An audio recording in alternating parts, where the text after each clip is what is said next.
The National Assembly has rejected Penina Malonza, the cabinet nominee to the tourism docket. In rejecting Malonza, the committee claimed despite her stellar credentials, Malonza demonstrated lack of competence and understanding of her docket, when our Azimio legislators want agriculture cabinet nominee Mithika Linturi and public service cabinet nominee Aisha Jumwa rejected until cleared of all the pending court cases they face. Some Ogina reports of the parliamentary report that has sparked sharp reactions from MPs. The vetting committee unanimously rejected Penina Malonza for the position of Tourism Cabinet Secretary. Malonza's understanding and grasp of the tourism docket said to be wanting.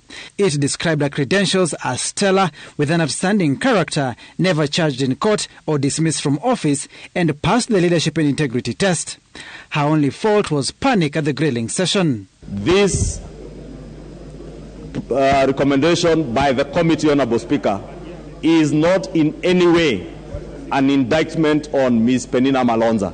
But during presentation, and as she presented herself, and many things happen when you face a barrage of cameras and very many people asking many questions, there are things that happen to people, and this happened to one Penina Malonza. The committee's adverse decision on Malonza sparked furrow among parliamentarians. MPs accused the committee of flip-flopping on its own decision. You are the same people who have rejected, so don't give excuses.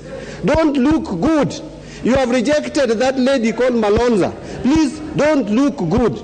Live with it, move the motion, second it properly, then leave it to us. If they rejected Madam Malonza, they must own up, apologize to the women of this country, and then ask for an amendment. There was absolutely nothing adverse against Penina Malonza, and her case now rests in the hands of the honourable members of this august house for you to decide what you want to do with her. Disgruntled by the vetting committee's decision, MPs have proposed amending the report to save the tourism CS nominee, faulting the parameters used in rejecting her. I support this report with amendments.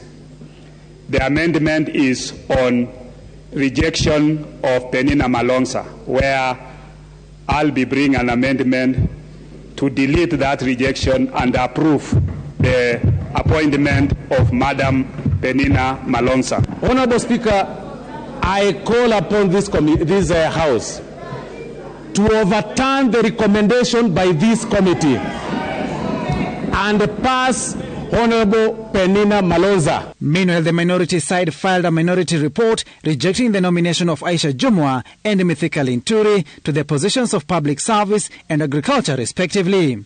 The duo's pending cases in court serving as their Waterloo. The minority side indicating they failed the suitability test to serve in public. A public office, and indeed a public office as high as that of a cabinet secretary, you must, like Caesar's wife, be beyond reproach. There are no two ways about it. I want to urge this House to agree with the minority that we reject those three nominees so that we can have other Kenyans nominated who are qualified, who can do the work for this country, Madam Speaker. The committee noted Musalia Mudavadi's position of Prime Cabinet Secretary needed to be regularized through a legislative framework to anchor the position in law.